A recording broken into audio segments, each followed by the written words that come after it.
Hello friends. चलिए आज हम लोग हमारी AWS सीरीज को कंटिन्यू करते हैं।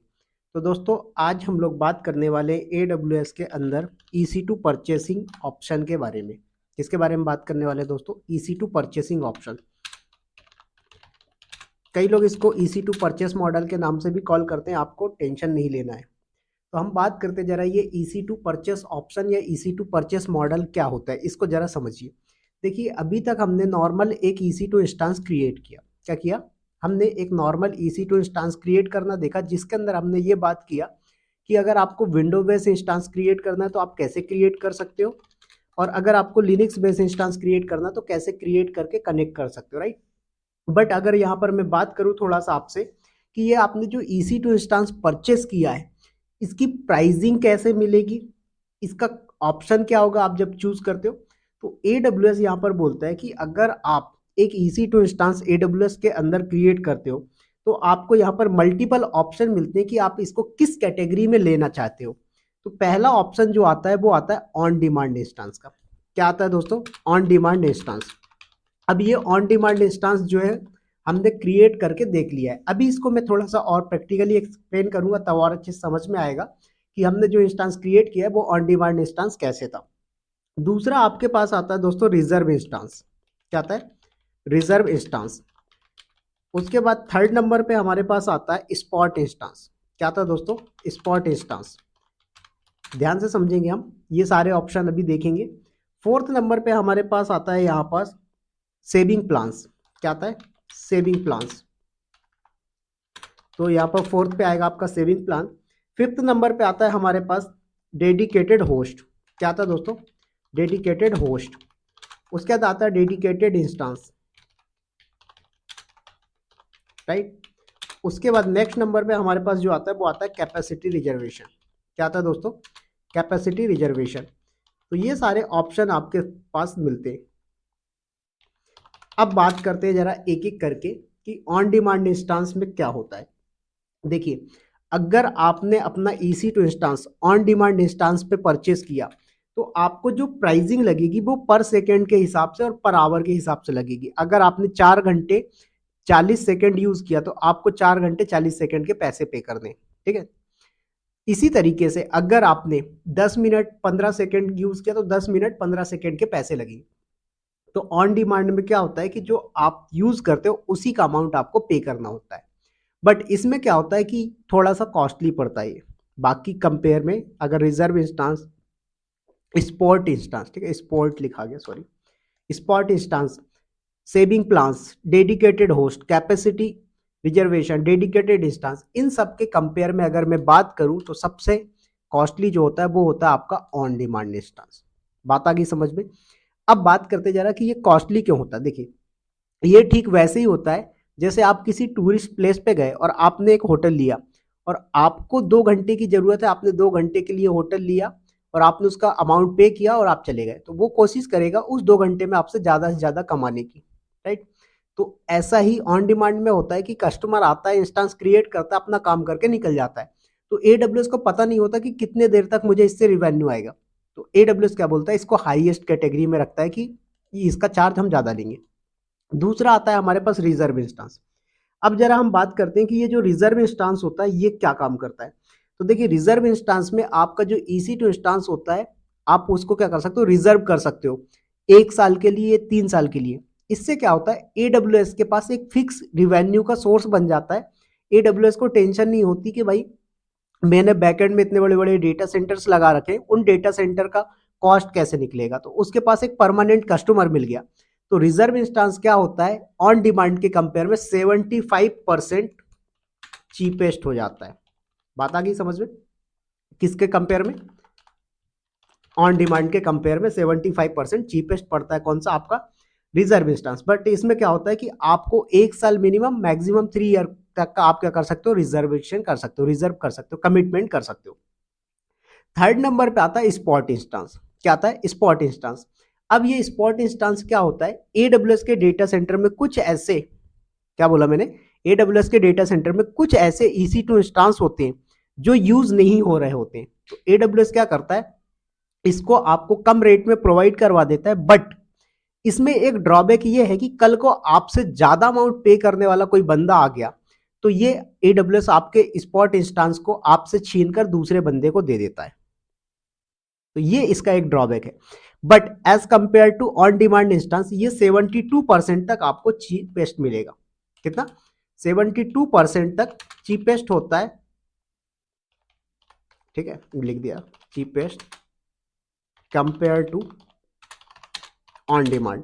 तो ऑन डिमांड से अगर आप इसको कंपेयर करते हो स्पॉट इंस्टांस को तो ये 72% तक चीपेस्ट होता है, और ये वाला आपका जो रिजर्व इंस्टांस होता है ये 75% तक का चीपेस्ट होता है। बात आ गई समझ में? चलिए नेक्स्ट आता है हमारे पास सेविंग प्लान। अब ये जो सेविंग प्लान होता है क्या है, जो हमारे पास सेविंग प्लान है ये ऑन डिमांड की तरह ही होता है, बट सेविंग प्लान्स में क्या होता है कि आप अपने पैसे बचा सकते हो। इसमें कमिटमेंट आपको करनी होती है। क्या करना होता है? कमिटमेंट। कमिटमेंट कैसे करते हैं उस चीज को समझो। अब कई बंदों के मन में यहाँ पर ऐसे क्वेश्चन आएगा कि सर रिजर्व इंस्टांस और सेविंग प्लान सेम लग रहा है। तो देखो भाई, जो आपका रिजर्व इंस्टांस है इसमें आपका अमाउंट फिक्स नहीं होता कि आप कितना यूज कर रहे हो। ठीक है, जो साइज आपने इंस्टांस का कॉन्फ़िगर किया है आप पूरा यूज करोगे। सेविंग प्लान में क्या होता है कि आपके पास एक बाउंडेशन लगा होता है। आपने बोला मैं 20 USD पर आवर, क्योंकि आपने 20 USD पर आवर के हिसाब से यूज करूंगा, और कब तक यूज करूंगा? Till 3 year. तो इससे AWS को क्या हुआ, ये चीज पता है कि आप कितना यूज करोगे और कब तक यूज करोगे। तो AWS ऑन डिमांड के कंपेयर में आपको सेविंग प्लान चीपेस्ट में प्रोवाइड करवा देता है। तो ये सेविंग प्लान जो है ये आप ऑप्शन चूज कर सकते हो, ऐसे कैटेगरीज नहीं है अलग से क्रिएट करने की। ये सभी इंस्टांसेस में एप्लीकेबल है। रिजर्व इंस्टांस हो गया, ऑन डिमांड हो गया, स्पॉट इंस्टांस को छोड़कर डेडिकेटेड होस्ट, डेडिकेटेड इंस्टांस, इस सब में आपका क्या होता है, सेविंग प्लान एप्लीकेबल होता है। तो आप अगर देखेंगे तो सेविंग प्लान जो है वो एक तरीके से क्या है, एक फीचर है आपका जिसका आप यूज करके बाकी के इंस्टांस पे एप्लीकेबल कर सकते हो। चलिए नेक्स्ट आता है डेडिकेटेड होस्ट। अब डेडिकेटेड होस्ट क्या होता है भैया, जरा इसको समझो।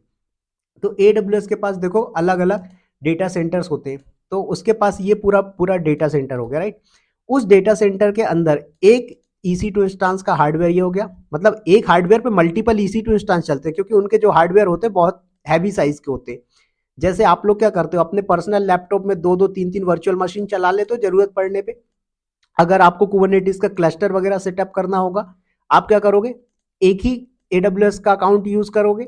नहीं, आप यहाँ पर अपने फिजिकल सर्वर को यूज करोगे, क्योंकि उसमें आपका फ्री टायर का लिमिट एक्सीड हो जाता है। पहले AWS नहीं देता था ऐसा बाउंडेशन, बट अभी AWS क्या करता है, आपके अकाउंट को टर्मिनेट कर देता है या फिर ब्लॉक कर देता है अगर आप उनकी फ्री टायर की लिमिट को क्रॉस करते हो, मतलब बिलिंग ज्यादा हो जाती है और आप पे नहीं करते तो, राइट।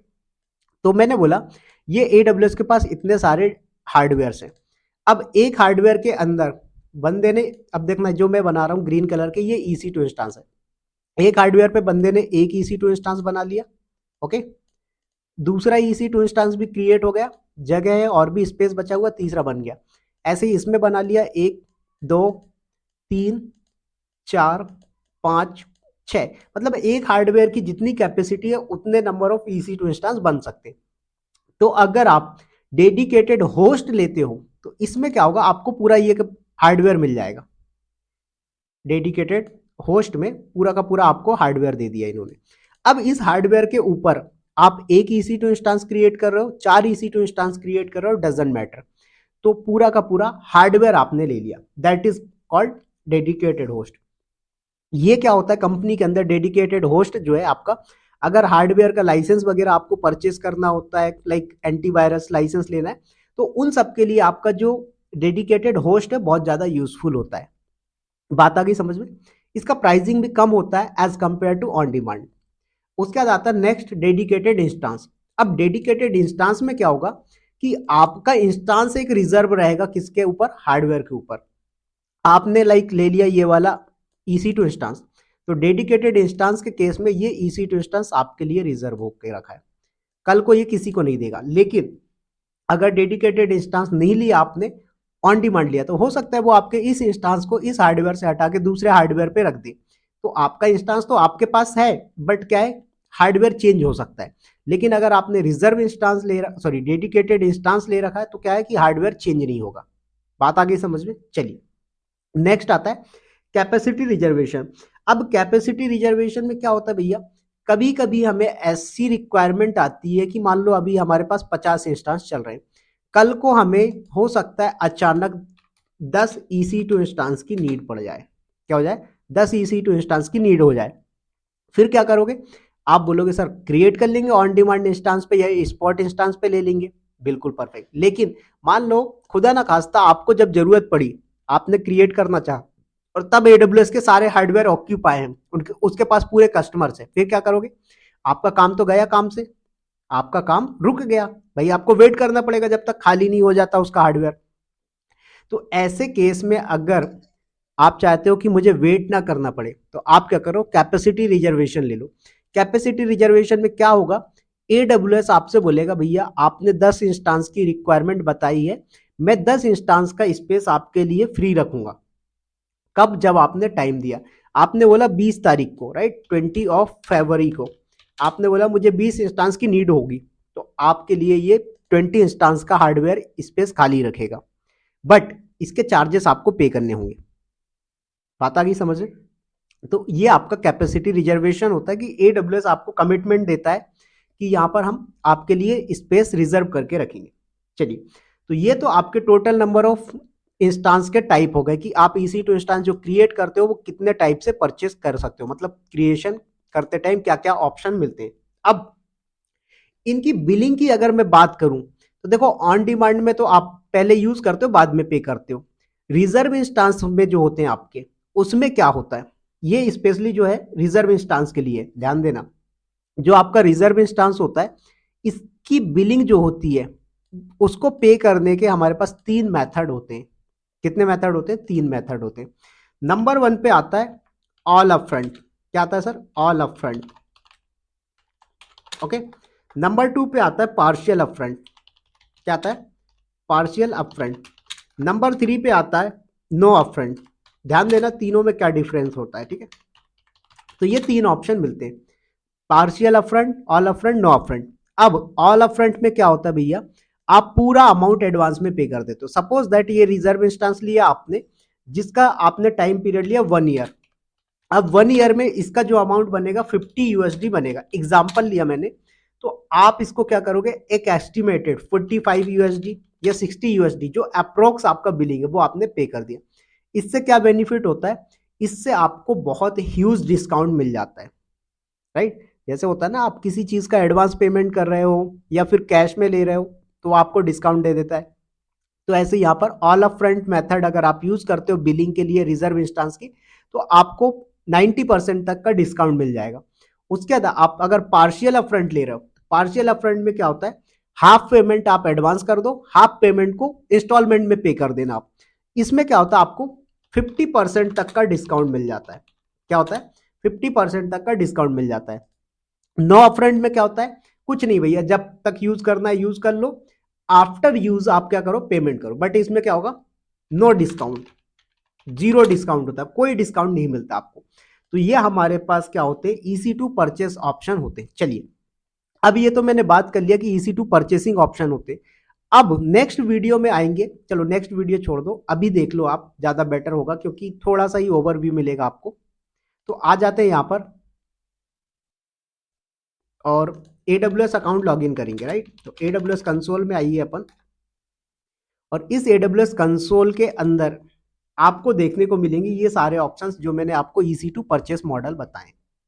ओके, सो आ जाइए, एक ओवरव्यू देख लो। हम क्रिएट नहीं करेंगे क्योंकि हमारे पास इतने पैसे नहीं है कि हम 1 ईयर का रिजर्व कर लें और फिर उसकी बिलिंग पे कर पाए। बिलिंग पे नहीं करोगे अकाउंट सस्पेंड हो जाएगा, राइट? तो हमें ऑप्शंस आने चाहिए। तो मैंने यहाँ पर लिखा अपना अलियास नेम, यूजर नेम दिया मैंने क्लाउड विथ विवेक, पासवर्ड आप लोगों को नहीं बताना, राइट? तो यहाँ पर पासवर्ड दे दिया मैंने। चलिए,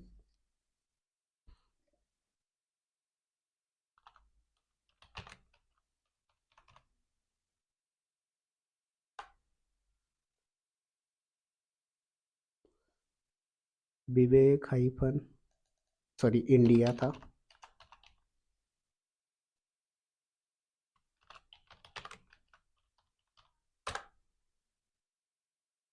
सॉरी, तो अकाउंट क्रेडेंशियल गलत दे दिया था मैंने। चलिए देखिए, तो अब आप किसी भी रीजन में, और डजेंट मैटर, आपको विजिट करनी है AWS की EC2 सर्विस के बारे में। तो आपने यहाँ पर EC2 पे क्लिक किया। अब यहाँ पर देखो ये इंस्टांसेस का ऑप्शन आया, आप यहाँ पर इंस्टांसेस पे क्लिक करेंगे और यहाँ पर लॉन्च इंस्टांस पे क्लिक करेंगे। तो ये जो आप लॉन्च इंस्टांस करते हैं, ये क्या होता है, आपका ऑन डिमांड इंस्टांस होता है। क्या होता है दोस्तों, ऑन डिमांड इंस्टांस होता है। नंबर 2 पे आएंगे आप, यहाँ पर स्पॉट इंस्टांस का ऑप्शन मिलता है, सेविंग प्लान्स मिलता है, रिजर्वेशन मिलता है, डेडिकेटेड होस्ट और कैपेसिटी रिजर्वेशन, राइट। तो यहाँ पर आप आ जाइए, रिजर्व इंस्टांस पे आइए। तो देखो यहाँ पर परचेस रिजर्व इंस्टांस का ऑप्शन आ रहा है, पूछ रहा है कौन सा ऑपरेटिंग सिस्टम लेना है, टेनेंसी कौन सी लेनी है। जरा टेनेंसी समझ लो, टेनेंसी क्या होता है। यहाँ पर मैंने आपको जो बताया डेडिकेटेड होस्ट, इसमें क्या होता है, पूरा हार्डवेयर आपको मिल जाता है। बट डेडिकेटेड इंस्टांस जो होता है, इसमें क्या होता है, अगर आपने टेनेंसी डेडिकेटेड ले लिया तो आपका हार्डवेयर चेंज नहीं होगा। अगर आपने डिफॉल्ट रखा तो चेंज होने के चांसेस रहते हैं, ठीक है। तो आपने टेनेंसी, फिर ऑपरिंग क्लास की कन्वर्टिबल और स्टैंडर्ड। अब कन्वर्टिबल और स्टैंडर्ड में क्या डिफरेंस होता है, सपोज दैट आपने 1 ईयर का ले लिया क्या, रिजर्व इंस्टांस। अब आपको लगता है कि नहीं यार 2 मंथ तक आपने यूज किया, अब आपको लगता है नहीं मेरे को जरूरत नहीं है, तो मैं ऑन डिमांड में कन्वर्ट कर लूं, क्योंकि ऑन डिमांड के बाद मैं कभी भी इसको टर्मिनेट कर सकता हूं। तो आप इसको कन्वर्टिबल लेके चलोगे अगर आप, तो इसको रिजर्व इंस्टांस से ऑन डिमांड पे कन्वर्ट कर सकते हो, बट स्टैंडर्ड में कन्वर्ट नहीं होगा। इंस्टांस का टाइप चूज कर सकते हैं आप, उसका टर्म कितना टाइम तक, 1 मंथ से लेकर 12 मंथ तक, या 12 मंथ से लेकर 36 मंथ तक। उसका payment option, no upfront, partial upfront, all upfront, तीनों मेथड मैंने आपको बता दिए। और यहाँ पर आप सर्च करके क्रिएट कर सकते हो। तो इस तरीके से आपके पास रिजर्व इंस्टांस परचेस करने का ऑप्शन आता है। फिर यहाँ पर सेविंग प्लान्स का ऑप्शन आता है, देखो। तो ये आपका जो सेविंग प्लान है, मैंने बताया कि ये कोई इंस्टांस का टाइप नहीं है, ये क्या है, आपका एक फीचर है जिसका यूज करके आप किसी भी टाइप के इंस्टांस पे एप्लीकेबल कर सकते हो। नेक्स्ट आता है स्पॉट इंस्टांस। आप यहाँ पर रिक्वेस्ट कर सकते हो भैया कि आपका एक रिक्वेस्ट इंस्टांस दे दिया जाए, तो उनके पास जो होगा वो चीपेस्ट में आपको प्रोवाइड करवा देंगे। बट कल को अगर आपसे ज्यादा अमाउंट पे करने वाला बंदा आ गया, तो ये क्या होगा, वो आपसे लेके दूसरे को दे देंगे। तो ये आपके पास सारे ऑप्शन है। उसके बाद यहाँ पर कैपेसिटी रिजर्वेशन है, तो आप इनको यहाँ पर create on demand capacity reservation कर दोगे तो क्या हो जाएगा, आपका रिजर्वेशन हो जाएगा जब टाइम आप लोगे। फिर उसके बाद यहाँ पर डेडिकेटेड होस्ट का ऑप्शन है, आप इस पे क्लिक करें और एलोकेट डेडिकेटेड होस्ट पे क्लिक करिए आप। तो यहाँ से पूछ रहा है कि आप इसका इंस्टांस का फैमिली कौन सा लेना चाहते हो, इंस्टांस का टाइप, अवेलेबिलिटी जोन, सारा कुछ आपसे पूछेंगे और उसके बाद आपको एलोकेट कर देंगे हार्डवेयर, राइट। तो आपका जो हार्डवेयर होगा वो क्या अवेलेबिलिटी जोन के हिसाब से अवेलेबल होगा। तो यहाँ पर आप ये ऑप्शन भी यूज कर सकते हो। तो हमें जरूरत नहीं है, बट हमें पता होना चाहिए कि कितने टाइप के ऑप्शन होते हैं और किस में कितने पैसे लगते हैं। क्योंकि कंपनी के अंदर आप अभी AWS सॉल्यूशन आर्किटेक्ट की प्रोफाइल पे जब काम करोगे, तब आपको बताना पड़ता है कि भाई हमें एक EC2 इंस्टांस लॉन्च करना है, क्लाइंट ने बोला, तो कौन सा ऑप्शन बेस्ट होगा। आप उसकी कंडीशन देखोगे कि किस कंडीशन पे यूज करना चाहता है वो। अगर वो बोलता है मैं 3 साल तक कंटिन्यू मेरा सर्वर इसी पे चलेगा, तो आप क्या करोगे, उसको बोलोगे रिजर्वेशन इंस्टांस ले लो। उसने बोला मेरे को लाइसेंस भी चाहिए, तो आप क्या बोलोगे डेडिकेटेड होस्ट ले लो। तो उसकी रिक्वायरमेंट के हिसाब से आपको सॉल्यूशंस प्रोवाइड करना आना चाहिए, दैट इज इंपॉर्टेंट और that is the responsibility of AWS solution architect associate. बात आ गई समझ में। चलिए, तो ये तो हमने आज बात किया कि इंस्टांस के टाइप कौन कौन से होते हैं और इनकी पेमेंट मेथड क्या होती है। अपन नेक्स्ट वीडियो में मिलेंगे और वहां पर अपन बात करेंगे AMI इमेज क्या होता है, कैसे क्रिएट किए जाते हैं और इसका यूज किस क्या है। तो guys have a good day, मिलते हैं नेक्स्ट वीडियो में। Bye bye, take care, thank you.